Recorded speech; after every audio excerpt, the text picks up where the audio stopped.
today.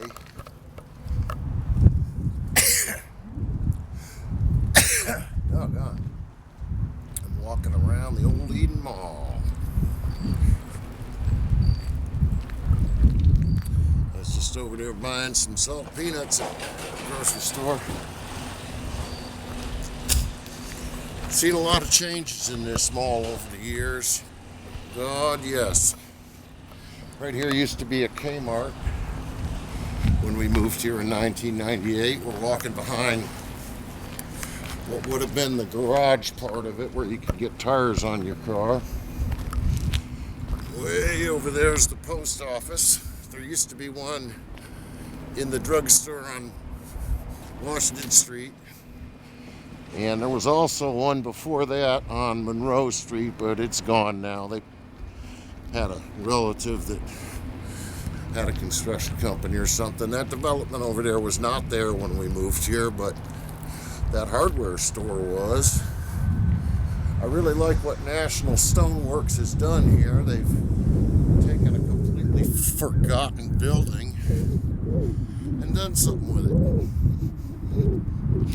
But you can look at this massive parking lot, and I kid you not, back in the first couple of years we lived here, there were times when this parking lot was pretty packed, and there were very few businesses inside that, you know, couldn't make rent. They were doing all right. Night Owl Electric. That must be a subsidiary. Whoop.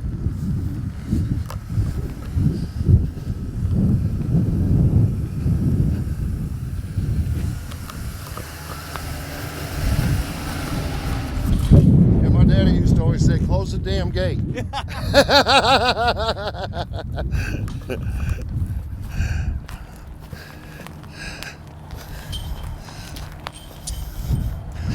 We got some very nice people in this town. I ain't lying. Now that Ace Hardware store across the street over there used to be, I think it's changed hands a couple times since we moved here, but it's always been a hardware store. It's sure looking better now than it used to. And the Beasleys, who now own it, have really done some nice stuff. They got a great garden center, and it doesn't look horrible. Kind of looks like a barn. And they hired me a couple times to do some painting work for them, which was nice, commercial art.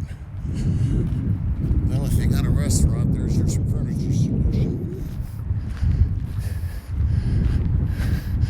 I want to try to walk in a way that you can see. I don't know if this is going to be possible, but I did do a 16-foot wide recreation of the old Ace Hardware logo on the side of their building. I think I gave them a very good deal on it. This has all been refacaded back here. And over there's the Blue Octopus, the back of that giant antique mart. And over here is a place where a person can get their CDL license. I suppose that's a pretty good reuse of a parking lot mall that doesn't have any cars in it any longer. And they're scraping over there, so I imagine they're going to build something up on that hill. Alright, now let's see. We're just getting to the place now where you can sort of see that mural that I did. Maybe I can zoom in on it. Let's see.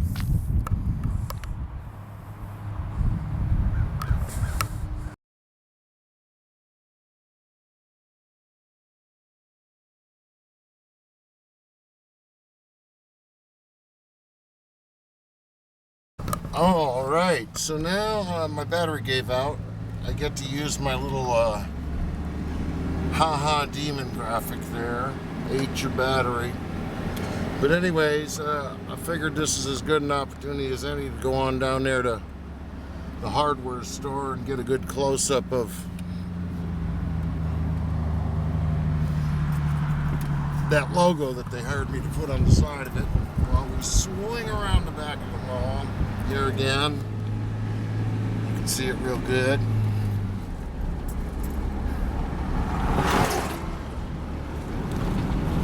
You know, these politician wannabes are sure good at putting the signs out before the election, but they sure suck at getting rid of them after the election. Those things still stand just precisely where they were on the day of the election. Haven't even moved. Here we go. All right, I'm pulling into Ace Hardware. I'm just going to kind of do a little donut here, and there you go. That took me about 3 days to do. A ladder and a bucket truck and all sorts of mess.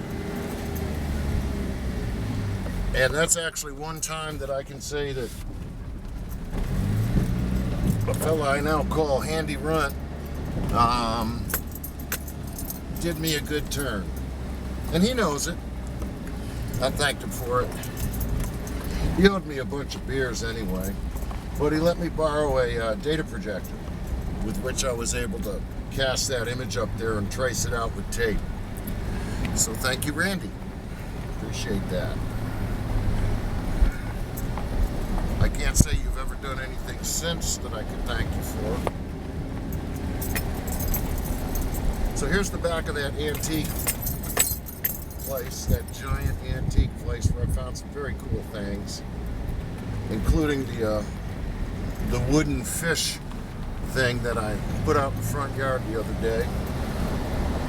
Kind of like the way that they just got it all blue. It's a very big space. There's probably 100 members in there. 50, 100, I don't know. So we continue. I'm going to have to stop this because I'm getting up on the road.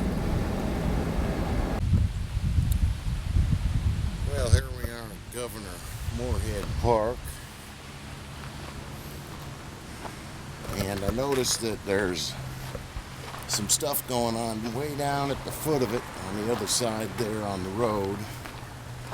It makes me curious. A lot of things make me curious. Hey, look at those pretty roses. And I just found a very cool walking stick. Look at that thing. Cool. Look at these pretty flowers down here. Absolutely lovely.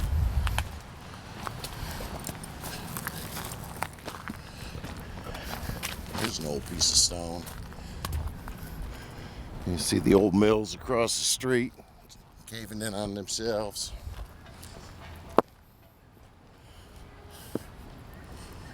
You can see off in the distance that construction I'm talking about. Now this is how the people used to have to drive their trailers and stuff down to the Charlie Pool Festival. You can see the little stage way over there. This is really just a park that sort of belongs to, and unofficially belongs to someone, and it's their backyard. Even though it's masquerading as a city park, it never gets used for nothing. And I suppose it's just buried to keep people away. You could bet your bottom dollar there's stuff up under that hill right there. Walls, just like these ones. These remnants.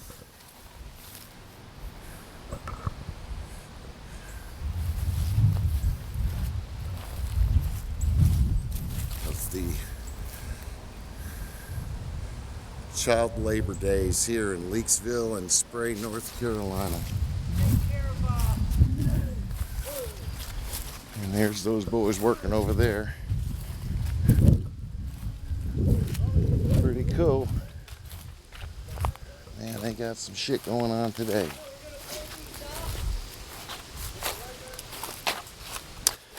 Well, well. That's interesting. We got double tunnel action down here. Yes, we do.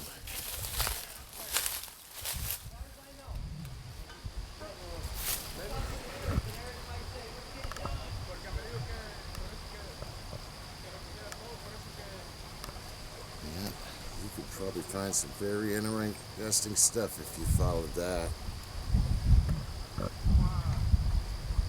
I had a student years ago when I was teaching middle school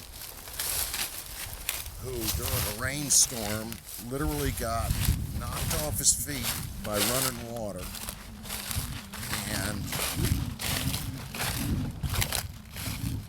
carried down the curb by this flood of water. He went down a gutter that was big enough for him to fit through, traveled through a pipe of that sort, and was dumped out in a river. And I was able to teach him for the remainder of the school year. He didn't die. Absolutely amazing. Yep. This is somebody's backyard masquerading as a park. Lord knows the property taxes would be pretty high if your name was on the deed. Yeah. It's picturesque and also dangerous. A person could really bust up their leg on these slack trails here.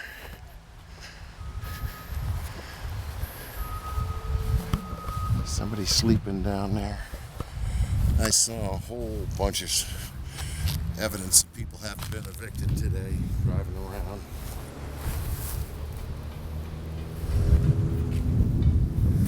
Always tell when somebody's been evicted because their beds are going to be by the road with the sheets still on and the pillows thrown out there too. These church-going landowners, they haven't changed a bit. Just like back in the day. Kill the men off.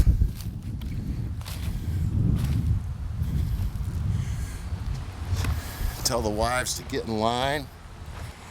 And if they don't, put them in a crazy house and then put their kids in the mill to work. Send them through an industrial orphanage school. Show them how to make calcium carbide. Every child needs to know how to make calcium carbide. All the tech's been stripped off these buildings. That one there, still got stuff going on in it. Right down here's a bit of a hub, a river hub. And I'm gonna pause. All right, let's have a history lesson. In the late 1800s and early 1900s, North Carolina child labor was widespread, particularly in the growing textile industry where children often worked long hours for low pay in dangerous conditions. By 1900, children made up about 25% of the southern mill workers. To go back to what I was talking about a minute ago there at the Spray Mill and the Nantucket Mill. And despite a 1903 law that limited work for those under 12, and set weekly hour limits for those under 18, the statute was rarely enforced. In addition to factories, children also worked on farms, such as the tobacco farms out in Reedsville, in coal mines, and in, quote, street trades, unquote, like selling newspapers. And I suppose that in a pinch, these kids would allow themselves to be used in order to bring home some food to the family. Horrible. And it happened right here a lot.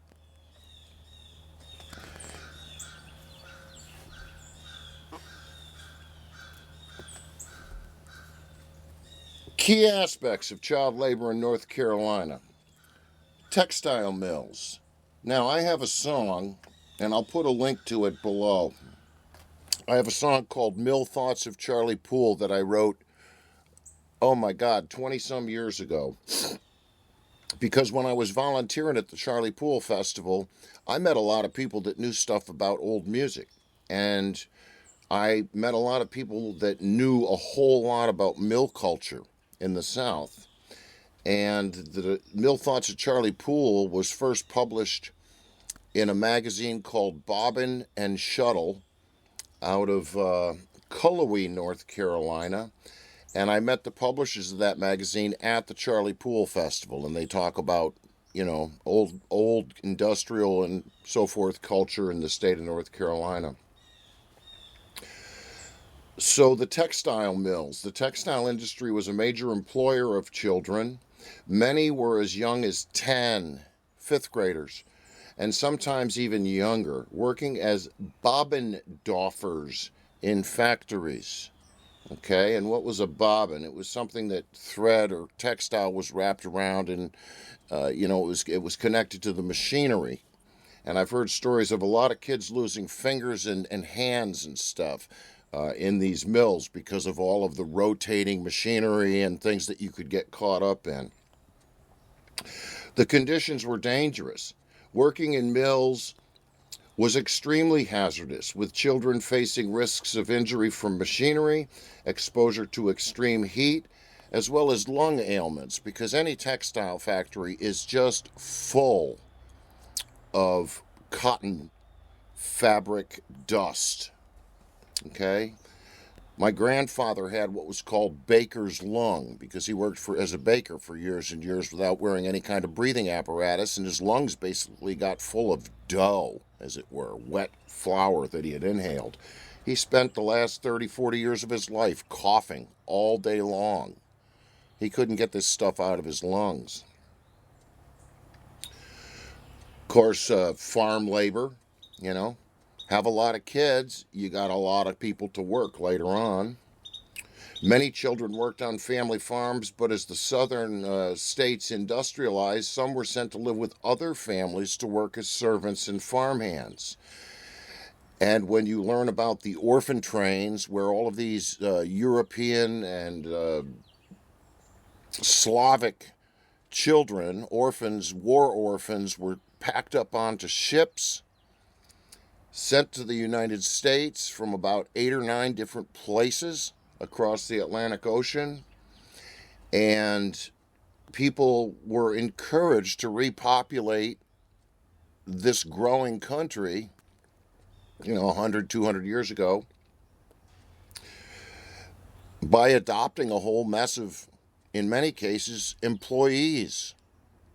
You could be really creeped out just to look into the history of Our Gang and Little Rascals and the Hal Roach Studios, because a lot of those kids that we loved so much, and laughed with when we were young, were actually just one step away from being slaves. And the whole mechanism by which those various episodes of Little Rascals and stuff happened, we really wouldn't pass the smell test of morality. Okay, they were kept people, completely dependent upon those who adopted them, and they didn't have parents to go back to. Look into child labor in the United States between 1800 and 1900. You will be appalled. Unbelievable. I mentioned the street trades, It was a real meme when I was a kid. In movies and on TV, you'd see a kid that was, hawking newspapers on a city street.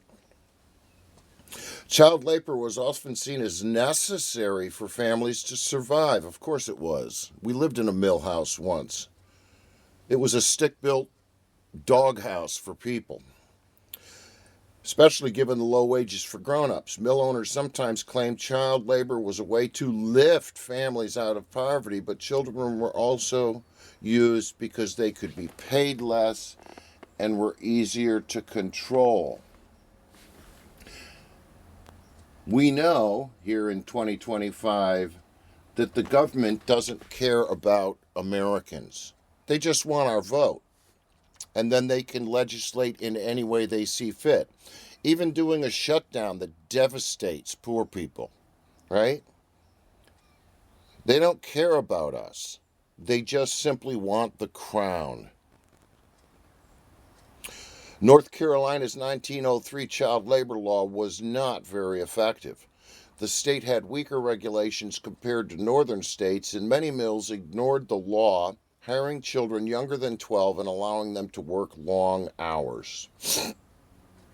Okay, and we're going all the way back to William Byrd, Governor Moorhead, and the various people that, the families, these dynasties, right, that have just been buying up land and property for a couple hundred years for no particular reason that benefits other people.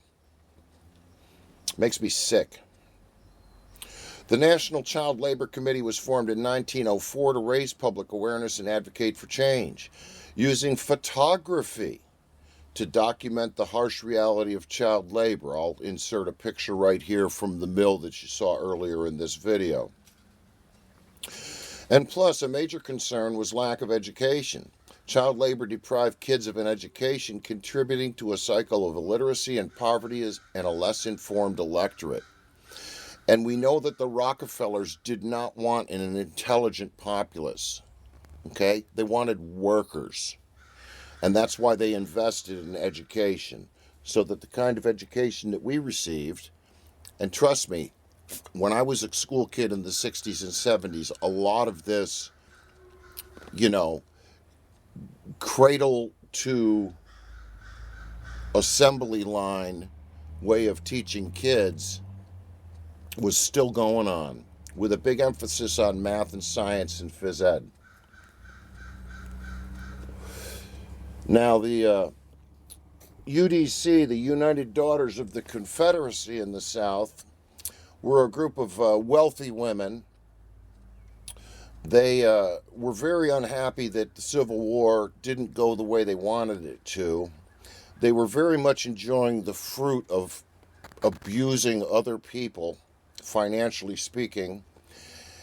And so, because they were close friends with the legislature in the states, being their wives, being the wives of Freemasons, they decided that probably the best thing to do, seeing that morality was beginning to turn against them, was that they would use the old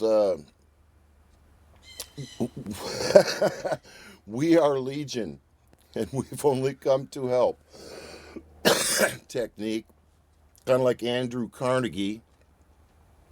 And they started sort of creating an educational structure.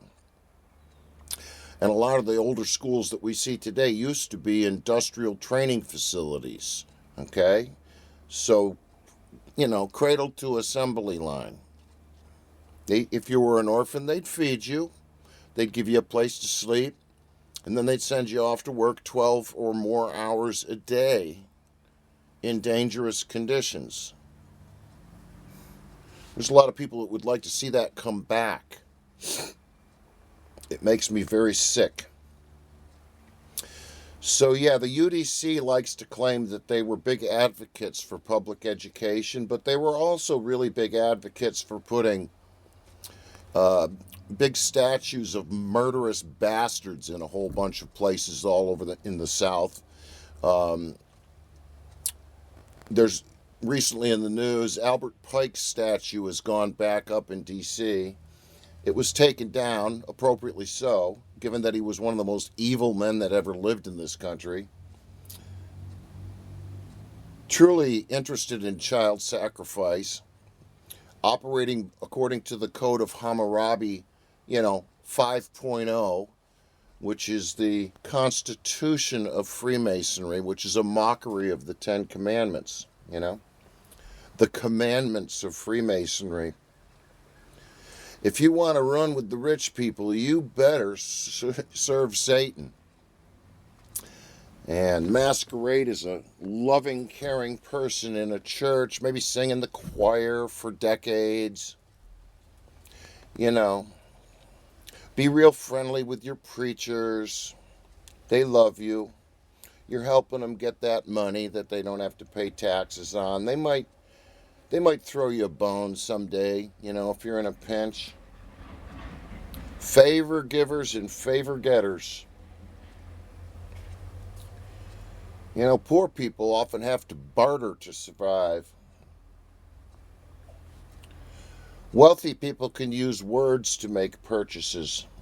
Words and promises. Promises they won't keep, right? I look around here at evidence of various past thefts. These little implants that were put into the sidewalk in front of old houses where these rich people used to live. The Leaksville Loop. The old Leaksville Historic Walk. These little 3-inch diameter discs sticking in the concrete probably cost about $2 a piece to manufacture. Because it was a not-for-profit that was selling these things, it wouldn't bother any of these wealthy people to basically loan that money to the 501c3 in order to make their own home seem like a castle to passersby. Incredible snobbery, right? Just like the people that like to show off their all of their antiques. Come on, the election is over. Stop sending me spam. And show off all of the loot that they've got every Christmas, as though these are the most important houses this year. Look at all the stuff. But they're still dog houses mostly. People that would get pretty ugly with you if you were on their property any other day of the year, even by accident. Yep, don't mess with royalty. It's a beautiful fall morning out here today. From where I'm sitting, I can see very nearly every color in the spectrum. It's visible to the human eye. Lots of green, lots of yellow, lots of orange and red. We've got a beautiful light blue sky this morning. And the colors of some of the houses around here sort of fill in the gaps. We're not seeing much purple today, but there's some. Violet. At this time of day, the reds really show from a distance. I think it'll be a nice day, a little bit cool. It'll probably warm up when the sun gets a little higher in the sky. Did y'all see that big moon last night? Massive. It was a really good sleeping night for me. And my wife as well. She's off to the canned food ministry like she does on Thursdays. I hope she has a nice day. I talked about evidence of people being evicted that I've been seeing lately. As people panic and hoard their wealth and throw their neighbor under the bus. Like I said, when you see bedding by the road, you know, mattresses and stuff that still have the sheets on them, you know that it wasn't a very pleasant kick out. And you got to wonder, where did that family go when they were kicked out? It makes me very sad.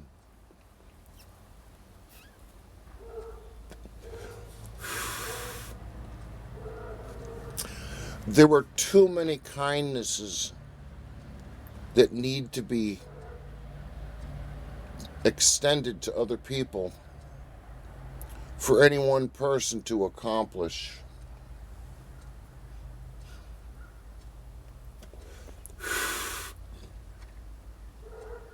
I was talking to a dear friend of mine yesterday, someone I've known for a very long time now. Oh my God, how long? 40-some years, 45 years? And we've gotten back in touch in the last year or so. And we were talking about the electric universe. There's a lot of research into the electric universe and plasma. What used to be called the ether or chi. And how it's very clouded with man-made electromagnetics right now. My God, you people got to go away. Stop ringing. And that a lot of people in this world with different kinds of belief systems believe that we're at a hinge point, we're at a pivot, and we're at an inflection point. And I do think we are at an inflection point. God, I worry about those two little dogs across the street. They get out every single day. We keep being told they get out under the fence. And what I can't seem to wrap my mind around is how could a couple of people, grown-ups, that come and go continuously, can afford DoorDash a lot,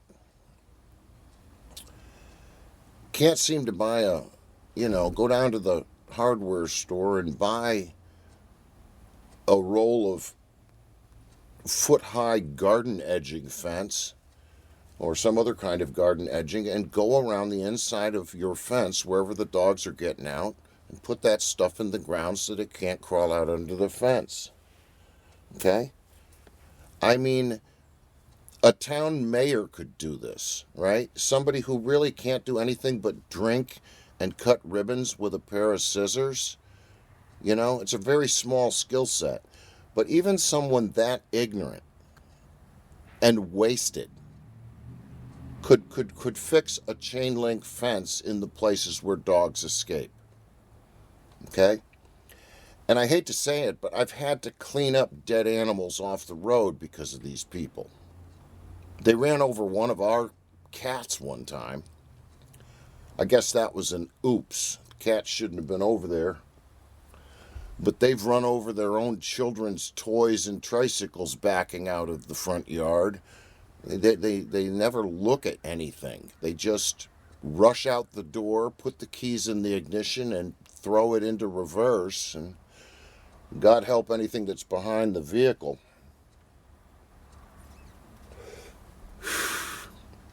They're not ugly, nasty people. And they have a lovely child that seems very happy and says, "Hello, Mr. Hart." You got to take the good with the bad. But everybody's got their priorities, and they're going to spend their money on what they believe matters. And I suppose that those dogs are just going to have to hope for the best. I put deer corn out here, out front, and I've seen those poor dogs come over and eat it. So they're not being fed. One of them is so skinny he looks like just a bunch of bones wearing a fur coat.